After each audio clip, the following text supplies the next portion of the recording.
Assalamualaikum warahmatullahi wabarakatuh. Ini adalah pertemuan pertama dalam kajian kita tentang hermeneutik Al-Quran. Tema kita pertama ini adalah berkenalan dengan hermeneutika Al-Quran. Ya, hermeneutika adalah bagian dari filsafat yang secara ringkas dipahami ya, sebagai cara memahami. Apa pertanyaan yang ada di dalam hermeneutika? Paling tidak pertanyaannya adalah apa itu pemahaman atau bagaimana sebuah pemahaman bisa terjadi. Ketika kita memahami sesuatu, maka pasti ada proses yang terjadi sehingga kita bisa sampai kepada pemahaman tersebut. Nah, itulah yang dibicarakan di dalam hermeneutika. Dan ketika disebut hermeneutika Al-Quran, maka yang dibicarakan adalah bagaimana sebuah pemahaman tentang ayat-ayat Al-Quran bisa terjadi. Misalnya, pernah terjadi perdebatan panjang tentang kata aulia di dalam salah satu kisah pilkada paling heboh di Indonesia. Kata aulia itu berada di dalam Al-Quran surah Al-Ma'idah ayat 51, dan ada yang memahami bahwa konsekuensi penafsiran terhadap kata itu adalah tidak bolehnya memilih calon pemimpin tertentu. Sedangkan yang lain memahami bahwa ia boleh-boleh saja memilih siapapun.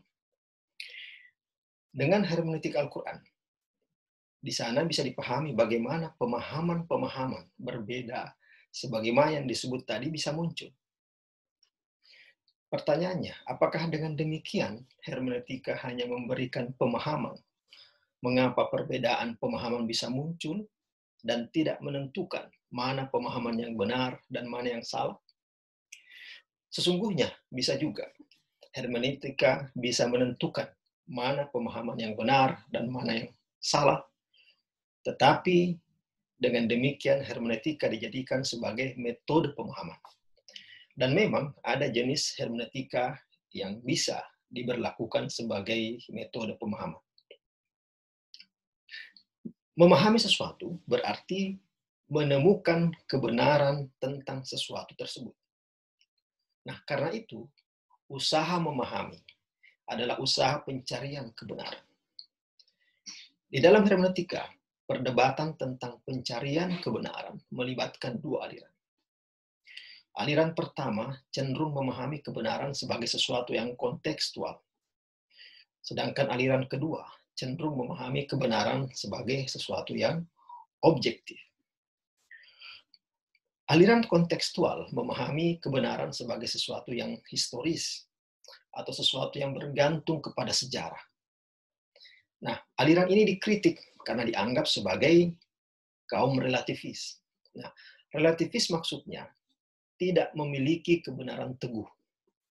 Sedangkan aliran objektif menganggap kebenaran itu tidak tergantung kepada sejarah, sehingga tidak dianggap relatif. Pertanyaannya, apakah aliran kontekstual benar-benar relatif? Aliran kontekstual sesungguhnya berusaha memahami sebuah teks dengan cara kembali kepada motivasi teks tersebut sehingga terucap, atau kembali kepada konteks lahirnya teks tersebut. Dengan demikian, tujuannya bukan untuk merelatifkan teks atau merelatifkan pemahaman terhadap teks, tetapi lebih kepada untuk memahami apa yang mendasari lahirnya sebuah teks tertulis atau teks yang terucapkan. Untuk apa? Untuk mengetahui apa yang dimaksud oleh penutur dengan teks yang ditulis dan diucapkannya. Aliran kontekstual memahami bahwa salah satu syarat untuk memahami apa maksud sebuah teks adalah dengan memahami konteksnya. Karena tidak mungkin sebuah teks dilepaskan begitu saja dari konteks. Aliran kontekstual inilah yang lebih dekat dengan hermeneutika. Karena hermeneutika sesungguhnya adalah disiplin pemikiran yang membidik segala yang tak terkatakan dalam teks yang terkatakan untuk memahami teks itu sendiri. Di dalam hermeneutika, makna tidak bisa direduksi hanya sebatas tuturan atau kata-kata yang terucapkan. Karena ketika sebuah kalimat terucap, maka sesungguhnya yang tidak terucapkan jauh lebih kompleks daripada yang terucapkan. Dan yang tak terucapkan bisa menentukan apa makna dari teks yang terucapkan. Manusia adalah makhluk yang terbatas oleh ruang dan waktu. Dan pemikiran manusia terbatas. Dan demikian pula bahasa yang dipakainya juga terbatas untuk menyampaikan pesan dan juga terbatas. Sehingga bisa jadi pesan yang hendak disampaikannya tidak mampu dimuat dalam bahasa yang diucapkan. Kerumitan untuk memahami teks tidak hanya sampai yang disebutkan tadi. Katakanlah ada sebuah pesan yang hendak disampaikan kepada seorang. Kita sebut orang ini pengirim pesan. Lewat seorang pengantar. Kita sebut orang ini pengantar pesan. Untuk disampaikan kepada orang lain. Kita sebut orang lain ini sebagai penerima pesan. Karena itu ada alur yang dimulai dari pengirim, lewat pengantar, lalu sampai kepada penerima pesan. Yang pertama, pengirim pesan harus memahami pesan yang hendak dikirim. Kedua, pengantar pesan bisa memahami pesan yang hendak diantarnya, maka pengirim pesan harus menyesuaikan pesan itu dengan pemahaman si pengantar pesan atau kapasitas media pesan. Dan ketiga, sang pengirim, sang pengantar lalu menyampaikan pesan sebagaimana yang dipahaminya dari pengirim.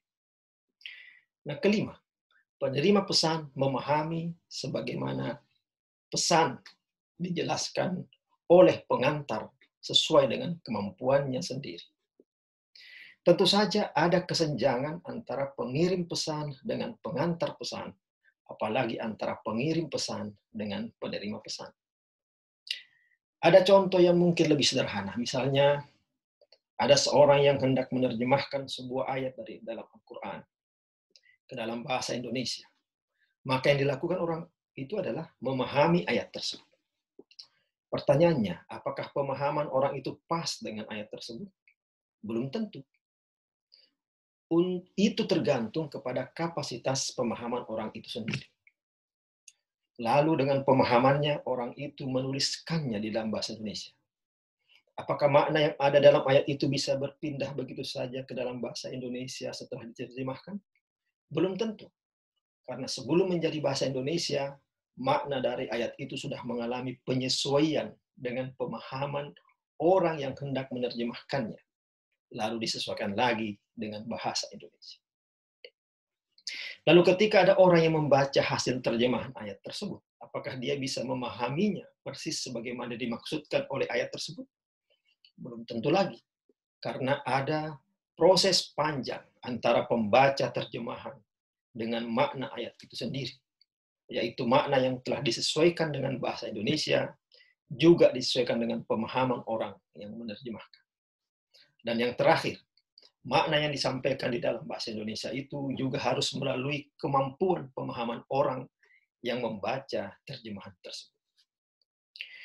Di dalam hermeneutika, ada lagi satu persoalan, yaitu kapan penerjemahan itu dilakukan.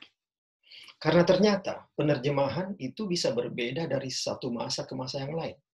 Karena bisa ada perubahan di dalam orang yang menerjemahkan itu sendiri. Bisa karena orang yang menerjemahkan sama, tetapi dia mengalami perubahan pemahaman. Dan bisa pula karena media yang dipakai menerjemahkan mengalami perubahan. Para pembaca terjemahan mungkin akan disuguhkan terjemahan yang berbeda di setiap zaman. Kesimpulannya, hermeneutika Al-Quran adalah upaya untuk memahami bagaimana sebuah pemahaman terhadap Al-Quran bisa muncul dan juga memahami bagaimana bisa ada perbedaan antara satu pemahaman dengan pemahaman lain. Ada jenis hermeneutika yang memberikan metode untuk memahami Al-Quran, dan ada pula jenis hermeneutika yang lebih berfokus kepada bagaimana pemahaman Al-Quran bisa muncul. Cukup untuk pertemuan ini. Assalamualaikum warahmatullahi wabarakatuh.